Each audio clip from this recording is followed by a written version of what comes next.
मानव मस्तिष्क के कोमल रचना है। यह शरीर की समस्त क्रियाओं और प्रक्रमों का क्या करता है, नियंत्रण करता है। अतः जीवित रहने के लिए इसकी सुरक्षा की तीव्र आवश्यकता होती है। यही कारण है कि मस्तिष्क के कठोर कवच यानी खोपड़ी के अंदर बंद रहता है, जो हड्डियों का बना रहता है। ये जो बना हुआ है खोपड़ी किसका बना हुआ है, हड्डियों का बना हुआ है। जो खोपड़ी के अंदर मस्तिष्क के एक तरल से भरी हुई गोलाकार रचना में बंद रहता है। तो देखे होंगे साइकिल वाइकिल में जहां चेन होता होगा, बियरिंग लगता हो, में ग्रीस वगैरह दे दिया जाता है। काहे दिया जाता है, खियाएगा नहीं, वो घर्षण से वो खराब है। इसी तरह से हम लोगों के मस्तिष्क को भी कुछ तरल के अंदर रखा गया है, जो बाहरी आघातों से क्या करता है, रक्षा करता है। अगर सूखले पड़ जाए तो खराब हो जाएगा ना। सिर के निचले भाग से पीठ के निचले भाग तक जाने वाले मेरुदंड रीढ़ रज्जु की रक्षा करता है। ये देखो, ये इसके बाद में मानव मस्तिष्क को किसी आघात से रक्षा करता है। सिर के निचले भाग यहां से पीठ के निचले भाग तक जाने वाला मेरुदंड रीढ़ रज्जु, वही मेरुरज्जु को कहा जाता है। रीढ़ रज्जु ये तंत्रिका तंत्र है ना, पूरा लगा हुआ सूत्रवत, उसी की रक्षा करता है। मानव मस्तिष्क समझ में आ जाएगा। यह एक कोमल रचना है सबसे, इसलिए देखे होंगे बाइक वगैरह चलाते हुए हेलमेट लगाया जाता है। दिमाग आपका बच गया तो सही है। आपको पता होना चाहिए कि जो भी आगे बढ़ा है, देखो मेहनत दो तरीका से किया जाता है, वो गर्दन के ऊपर, वो गर्दन से नीचे। गर्दन के नीचे जितना भी मेहनत कर लीजिए बहुत बढ़िया काम नहीं कर पाइएगा, क्योंकि गर्दन से नीचे हाथ पैर रहता है, हाथ पैर से मजदूरी कर सकते हैं। लेकिन ये जितना भाग हिस्सा कर लिए यूज दिमाग, तो बहुत आगे जाइएगा। ये बहुत ही बचा के सेंसिटिव चीज है ये। तो ये चलिए बताइए, मानव मस्तिष्क सबसे भरा रहता है कि कठोर तरल के अंदर भरा रहता है, कठोर तरल के अंदर भरा रहता है। ये पूरा आवरण जो है एक मस्तिष्क कठोर खोपड़ी के नीचे क्या रहता है, स्थित होता है।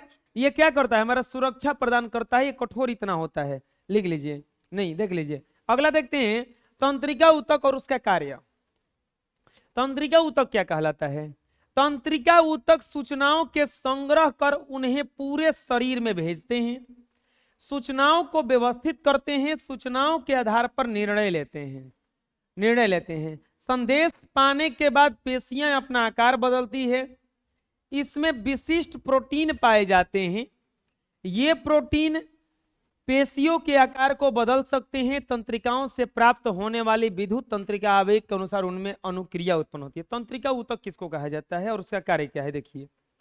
तंत्रिका ऊतक क्या करता है, सूचना को जो भी हम लोग जैसे जो भी सुनते हैं थोड़ा देर के लिए याद रहता है वो, तो ये सब याद रखने का काम कौन करता है, तंत्रिका ऊतक करता है। सूचनाओं को संग्रह करता है और पूरे शरीर में फिर उसे भेजता है। वो सूचनाओं को व्यवस्थित करता है। व्यवस्थित करने का मतलब कि जैसे कौन सा सूचना कहाँ भेजना है। जैसे समझ लीजिए कि आप मान लीजिए एक पोस्टमैन है, तो पोस्टमैन क्या करता है, आप पोस्ट ऑफिस में जाइएगा तो वहां पे एक बक्सा रहता है जिसमें बहुत सारा लेटर लाके डाल दिया जाता है। वहीं पे लेटर पंजाब भी जाने वाला है, वहीं से लेटर कोलकाता भी जाने वाला है, कुछ लुधियाना जाने वाला है, कुछ अमृतसर जाने वाला है, अलग अलग जाने वाला है। तो वो क्या लेटर एक बोरा में कस के भेज देगा, नहीं, वो निकाला जाता है। निकाल के देखा जाता है कि कहाँ कहाँ का एड्रेस है, तब उसको एक तरह जगह व्यवस्थित, इधर जाने वाला इधर, इधर जाने वाला इधर, इधर जाने वाला इधर, ऐसे ना भेजा जाता होगा। ये नहीं कि सबको एक के बोरा में कस करके आप भेज दीजिए। अब जाने वाला कलकत्ता भेज दिया अमृतसर, पहुंच गया होने, जाना था होने, तो दिक्कत हो जाएगा ना। तो इसी तरह से तंत्रिका ऊतक क्या करता है, उसको व्यवस्थित करता है, फिर निर्णय लेता है कि क्या इस पर होगा। वह निर्णय को मांसपेशियों तक भेजता है। जैसे हम जैसे ही बोलते हैं कि आप लोग लिखिए, तंत्रिका ऊतक सुन लेता है। कान का काम है सुनना, सुन के दिमाग आदेश किसको देता है, अब हाथ को, हाथ ऑटोमेटिक उड़ता है, चालू कर देता है। समझ में आगे का हुआ, तो ये अनुक्रिया ही तो हुआ एगो, ये तंत्रिका ऊतक का काम है। चलिए आगे देखते हैं, प्रतिवर्ती क्रिया और टहलने में क्या अंतर है। एक क्वेश्चन इसमें है, बहुत बार आया हुआ है कि प्रतिवर्ती क्रिया और टहलने में क्या अंतर है। चलिए अंतर बताइए इसका। प्रतिवर्ती क्रिया किसको कहा जाता है? अनैच्छिक क्रिया को, जो बिना इच्छा का होता है, जैसे उल्टी आना बिना इच्छा का होता है। इसके बाद में छींक आना, पलकों का झपकना, अचानक पैर का हट जाना कांटा पर पड़ते ही, चौंक जाना, डर जाना, ये सब कौन सा क्रिया है? प्रतिवर्ती क्रिया है। कौन सा क्रिया है? एक अनैच्छिक क्रिया भी कहा जाता है, नहीं तो प्रतिवर्ती क्रिया भी कहा जाता है। अनैच्छिक इसलिए कह रहे हैं कि इसमें किसी का इच्छा नहीं होता है। लेकिन टहलना इच्छा के अनुसार होता है कि अचानक आदमी टहलने लगता है? इच्छा के अनुसार होता है ना। आपका मन किया तो टहलेंगे, नहीं मन कियागा तो चुपचाप बैठ जाएंगे। कोई बोल सकता है कि काहे बैठे हैं, टहलिए आप। प्रतिवर्ती क्रिया और टहलने में क्या फर्क हो जाएगा? प्रतिवर्ती क्रिया एक अनैच्छिक क्रिया है और उस पर हमारा नियंत्रण नहीं रहता है, लेकिन टहलना एक ऐच्छिक क्रिया है जिसे हम अपने अनुसार नियंत्रित और परिवर्तित करते हम। ये प्रतिवर्ती क्रिया, ऐच्छिक क्रिया, अनैच्छिक क्रिया बहुत बढ़िया से पहले ही समझाए थे, इतना समझ में आ जाएगा ना। मस्तिष्क का कौन सा भाग शरीर की स्थिति एवं संतुलन का अनुरक्षण करता है? संतुलन का जहां भी बात आए, हम बताए हैं सेरिबेलम। संतुलन का जहां भी बात आएगा कौन करता है? छोटा दिमाग इसी को कहा जाता है, छोटा दिमाग। और दिमाग के कितने भाग होते हैं? 3 भाग। मस्तिष्क का हम भाग बताए ना, मस्तिष्क के कितने भाग होते हैं? 3 भाग होते हैं। एक अग्र मस्तिष्क, एक मध्य मस्तिष्क और एक होता है पश्च मस्तिष्क। अग्र मस्तिष्क में 2 भाग होता है। कौन कौन सा? सेरिब्रम, सेरिब्रम, और एक होता है डाइएनसेफ्लॉन, डाइएनसेफ्लॉन। मध्य मस्तिष्क में कुछ नहीं होता, इसमें 2 भाग होता है, सेरिबेलम, सेरिबेलम, और कौन होता है? मस्तिष्क अस्टेम होता है ना। और मस्तिष्क, चलिए सेरिब्रम जो है 2/3 हिस्सा, 75% ये है, 3/4 हिस्सा करीब है। इसके बाद एन्सेफ्लॉन होता है। जितना भी हम लोग याद करते हैं, कुछ सुनते हैं, समझते हैं, गुस्सा करते हैं, कुछ भी करते हैं, ये कौन कंट्रोल करने वाला है? सेरिब्रम। सेरिबेलम का काम है सिस्टमेटिकली रूप से अनुक्रिया को बनाए रखना, नियंत्रण में रखना। आप साइकिल चलाते हैं, पेंसिल से लिखते हैं, कलम से लिखते हैं, सब कुछ का कंट्रोल कौन कर रहा है? सेरिबेलम। समझ में आ जाएगा? तो ये काम है हम लोगों का अनुमस्तिष्क का, यानी कि सेरिबेलम का। समझ में आ जाएगा? आगे आता है। अब एक बात बताइए, जैसे घर में कछुआ छाप जले, अगरबत्ती, मच्छर भगाने वाला, तो हम लोग समझ जाते हैं कि कछुआ छाप जल रहा है। कहीं घी महकता है तो जान जाते हैं कहीं होम हो रहा है। दूध गिरता है, मम्मी को तुरंत पता चल जाता है कि दूध गिर रहा है। चाहे किसी को गैस महकता है, उसका भी पता हम लोग कर लेते हैं। चूहा घर में मरा है, उसका भी पता कर लेते हैं कि चूहा मरा है। कहीं बगल में मीट मछली बन रहा होगा, उसका भी पता कर लेते हैं। गंध गंध सब एक है, लेकिन पता चल जाता है कि क्या हो रहा। ये कैसे होता है? मछली कहीं कहीं भुंजाए ना, बड़ा बढ़िया गमक आ रहा है, कहाँ बन रहा है, होता ऐसा। दूध गिरे तुरंत आदमी चौंक जाता है, अरे दूध गिर रहा, दूध गिर रहा। हाँ हाँ। फिर इसके बाद गैस महक जाए, तनका सड़ा हुआ अंडा की तरह महकता है।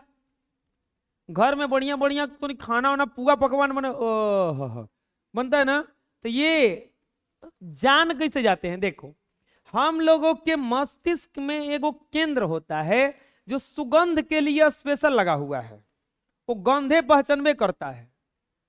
गंध पहचानने के लिए वो मुंह से गंध नहीं लेता, नाक से लेता है। ठीक है, नाक से। यही से मुंह के बगलवा में नाक रखा गया है कि हम लोग कुछ खाएंगे तो फट देनी सूंघ लेगा ही, और सूंघ के बताएगा अरे क्या खा रहा है। नहीं, जैसे खाते ही तनके में महक जाता है उसमें। नहीं तो नाक नहीं रहता तो पता नहीं आदमी का खा जाता है। कुछ खा जाता है आदमी। वो तो नाक है बचा देता है। हाँ, हम एक अगरबत्ती का गंध किसे देखो, तो हम लोगों के मस्तिष्क में ये घ्राण केंद्र होता है। यहाँ पे जाके देखो। अब एक बात बताओ, एक छोटे बच्चे को कुछ सुंघाओगे, उसको ना समझ में आएगा, समझ में जाएगा? एक पागल को सुंघाओ, उसको ना समझ में उतना आएगा। लेकिन अगर स्वस्थ मनुष्य है उसको समझ में आ जाएगा इसका कारण क्या है। शुरुआत में किसी का, अच्छा एक बात बताओ और चीज, हम लोग बोली पहचान लेते हैं कि नहीं पहचान लेते हैं? बोली पहचान लेते हैं तनके में।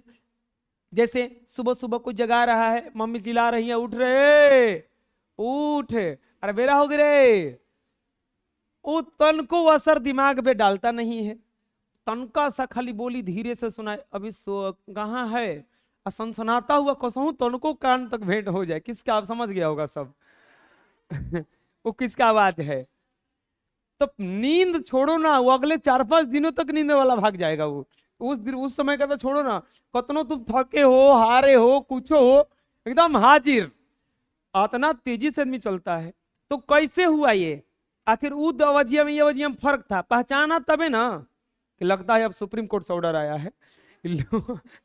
ये लोकल पुलिस नहीं है, लोग के चले जाएंगे, सुप्रीम कोर्ट से आया है मरबो करेंगे, जल्दी निकलो अब, अर्जेंट हो गया एकदम। और वो अवजिया तनके और टाइट हो तनका सवजिया वो, तो हम लोगों के दिमाग में सुनो अब क्या होता है।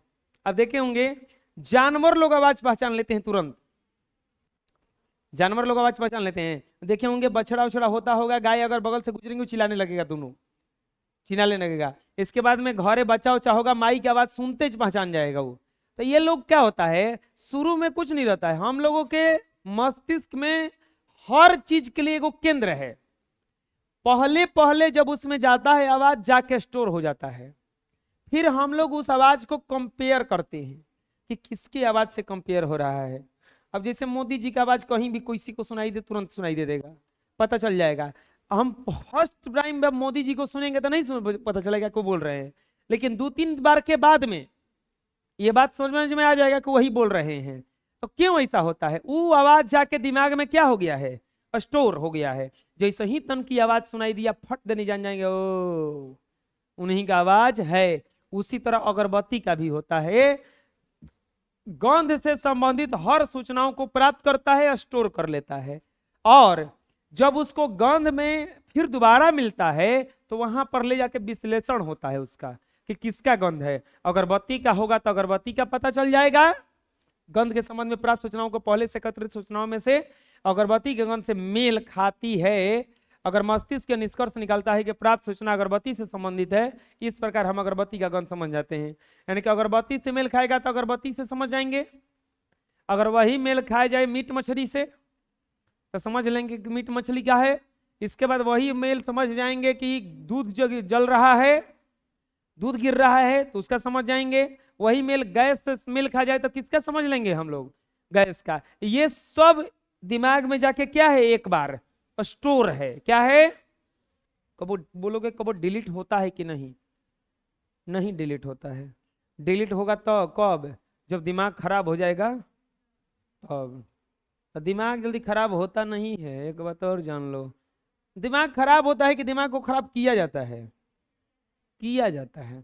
दिमाग खराब हुई भी नहीं करता, आदमी कहता ना दिमाग हमारा खराब हो गया, क्या खराब हो गया तेरा दिमाग, का हो गया सेरिबेलम खराब हो गया वो अच्छा सेरिबेलम कभी भी खराब हो सकता है। हम एगो देख रहे थे, वो ऐसे ही मोबाइल पे शॉर्ट एगो वीडियो आया था, एगो रोड था ऐसे ना, एगो ट्रक वाला ऐसे पीछे कर रहा था, तो उसमें एगो देखे हम, एक लड़की आ रही थी स्कूटी लेके इधर से, बेचारी ऐसे ऐसे पार की और ले जाके से धक्का मार दी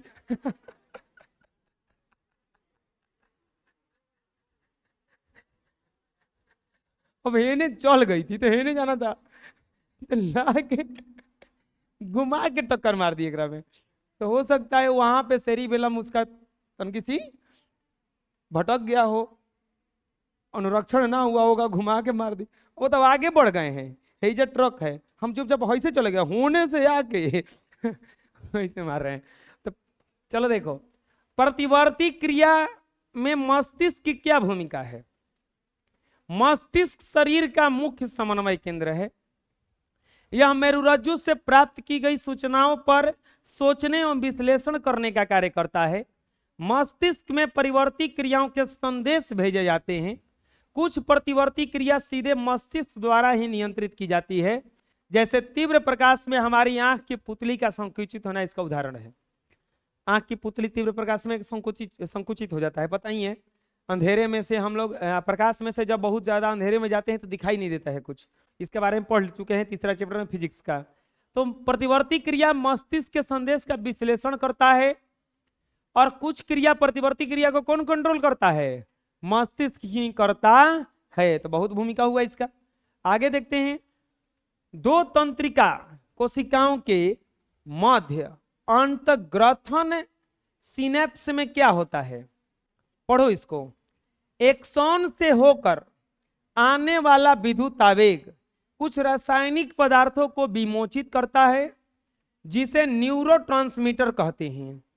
ये रासायनिक पदार्थ अंतग्रथन यानी कि सिनेप्स को पार करते हैं एवं अगली तंत्रिका की कोशिका डेंड्राइट्स में समान प्रकार का विद्युत आवेग उत्पन्न करते हैं, जो आगे बढ़ता है। यह आवेग अंततः तंत्रिका कोशिका ग्रंथि से कोशिका तक जाता है। ये कुछ होता है, इसमें इतना ही है। चलिए आगे देखते हैं। तंत्रिका कोशिका कितने प्रकार की होती हैं, न्यूरॉन पढ़ो तो, कई प्रकार का हुआ, 3 प्रकार का। कई प्रकार का होता है, 3 प्रकार का। संवेदी, प्रेरक, अंतरातंत्रिकाणु। संवेदी किसको कहा जाता है, इन कोशिकाओं के डेंड्राइट्स संवेदन ग्राही अंगों से जुड़े रहते हैं। ये कोशिकाएं आवेगों को क्या करती हैं, ग्रहण करती हैं। देखो तंत्रिका कोशिका न्यूरॉन के बारे में पढ़ाए थे, ऐसा कुछ है क्या, इसमें पढ़ाए थे ऐसा कुछ। एगो साइटोन बना था बड़ा सा ऐसे, फिर ऐसा कुछ बना था, फिर यहाँ पे एक्सॉन बल्ब होता था ऐसा, अरे नहीं स्टार का चिन्ह जैसा बनवाए थे, वो फिगर है। तो ये जो है 3 प्रकार की होती हैं। सबसे पहले संवेदी तंत्रिका, इन कोशिकाओं के डेंड्राइट्स, अरे ऐसा कुछ बना था देखिए,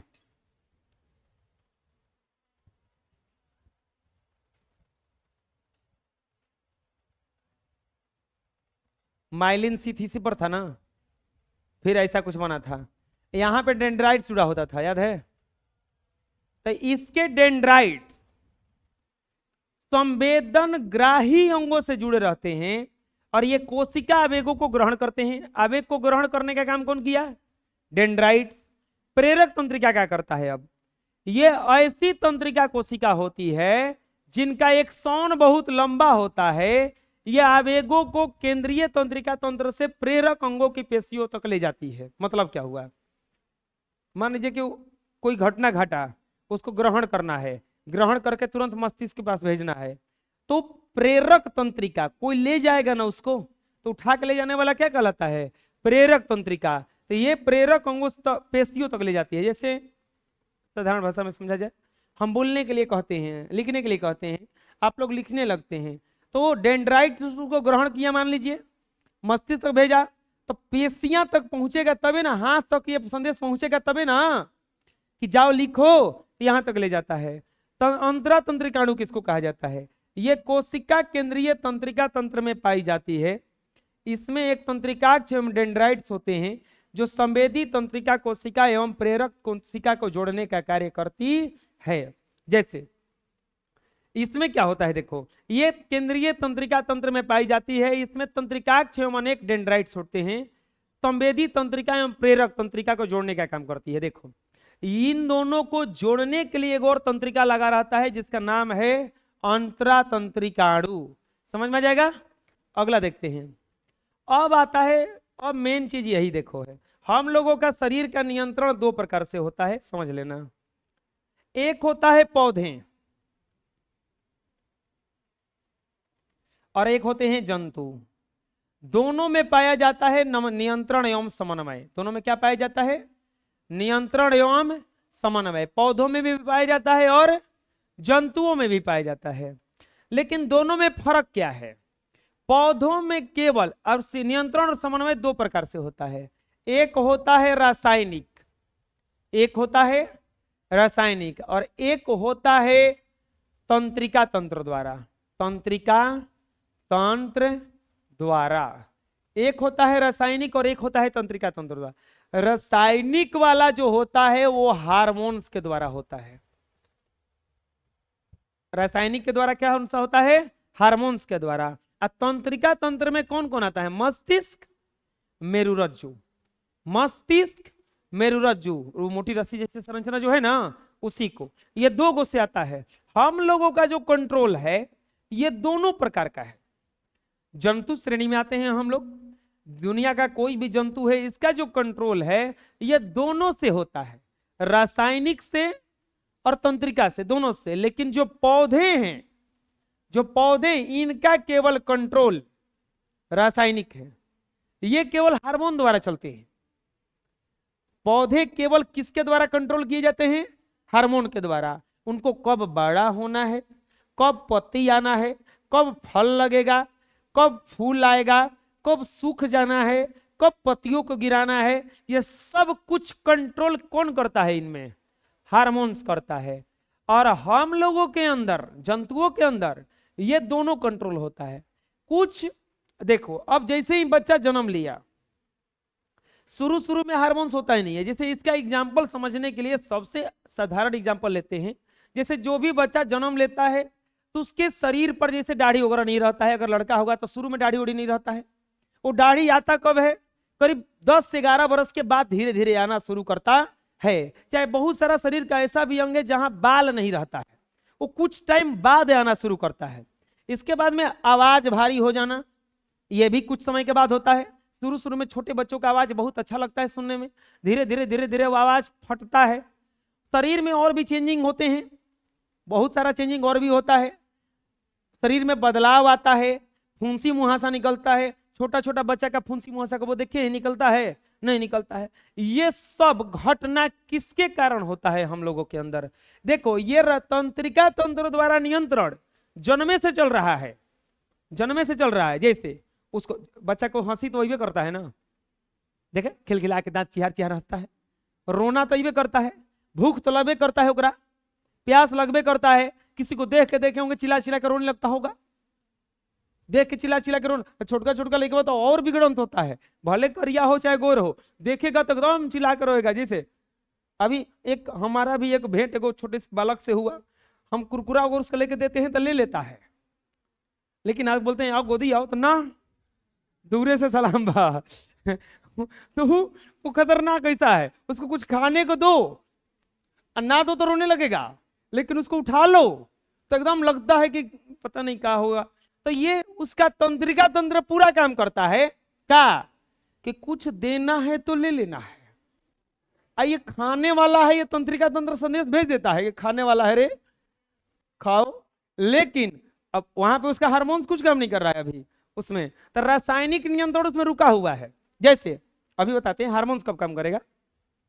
कभी कभी आप लोग देखे होंगे बच्चा जब छोटी को होता है ना, धीरे धीरे बड़ा होता है, लंबा होता है, कितना ज्यादा नहीं बढ़ पाता है, ज्यादा लंबा नहीं हो पाता है। इसमें भी रासायनिक नियंत्रण काम करता है। तो हार्मोन्स क्या होते हैं? अब एक बात बताओ, पौधों में नियंत्रण किसके द्वारा होता है? केवल हार्मोन्स। कोई पूछेगा कि पौधों में रासायनिक नियंत्रण होता है कि तंत्रिका होता है कि दोनों होता है? केवल रासायनिक, केवल रासायनिक। रासायनिक नियंत्रण में कौन काम करता है? हार्मोन्स। रासायनिक नियंत्रण में कौन काम करता है? हार्मोन्स। और तंत्रिका तंत्र में कौन कौन करता है? मस्तिष्क और मेरुरज्जु, तंत्रिका तंत्र पूरा लगा हुआ है। इसके बाद में जंतुओं में 2 प्रकार का होता है। तो हार्मोन्स क्या है? हार्मोन्स का इसमें डिफिनीशन हम दिए हैं, देखिए ध्यान से। हार्मोन एक विशेष प्रकार का रासायनिक यौगिक होता है जो रासायनिक दूत या संदेशवाहक का काम करते हैं। बहुत कम मात्रा में स्रावित होते रहते हैं लेकिन शरीर में चमत्कारिक परिवर्तन ला देते हैं। हार्मोन एक ग्रीक शब्द है जिसका अर्थ है गति को उत्तेजित करना, गति को उत्तेजित करना। ये बहुत कम मात्रा में उत्पन्न होता है। अब ये नहीं कि मार एक वोल्ट निकलता है हार्मोन्स, ऐसा नहीं होता है। बहुत कम मात्रा में स्रावित होता है लेकिन शरीर में चमत्कारिक परिवर्तन ला देता है, चमत्कारिक परिवर्तन ला देता है। बहुत सारा इसमें हम लोगों का ग्रंथि लगा हुआ है। चलिए आगे बढ़ते हैं इसमें। जैसे पादप हार्मोन किसको कहते हैं? पौधों में नियंत्रण एवं समन्वय कुछ विशेष रसायनों के द्वारा होता है। ये जटिल रासायनिक पदार्थ जिनका संश्लेषण पौधे विभिन्न भागों में से होता है, जो अपने संश्लेषण क्षेत्र से दूर स्थित किसी क्षेत्र में विसरण द्वारा पहुंचते हैं, विकास एवं वृद्धि तथा पर्यावरण के प्रति अनुक्रिया के समन्वय में सहायता करते हैं, पादप हार्मोन कहलाते हैं। पादपों में जो नियंत्रण समन्वय होता है किसके द्वारा होता है? केवल रासायनिक पदार्थ यानी कि संश्लेषण, ये समन्वय कुछ विशेष रसायन द्वारा होता है। इसी विशेष रसायन को क्या कहा जाता है? हार्मोन कहा जाता है। ये विभिन्न भागों में संश्लेषित होता है, ऐसा नहीं कि हार्मोन केवल एक जगह निकलता है। पत्तियों में हो सकता है, फलों में हो सकता है, जड़ में हो सकता है, तना में हो सकता है, वो कहीं भी निकलेगा, पहुंचेगा हर जगह। जहां जरूरत है वहां पर क्या कर जाएगा? ये पहुंच जाएगा। जहां जरूरत है वहां पर क्या कर जाएगा? पहुंच जाएगा। चलिए, इसके बाद हम लोग अगले क्लास में इसका जिक्र करेंगे कि क्या क्या कैसे कैसे होता है। आज के लिए इतना ही।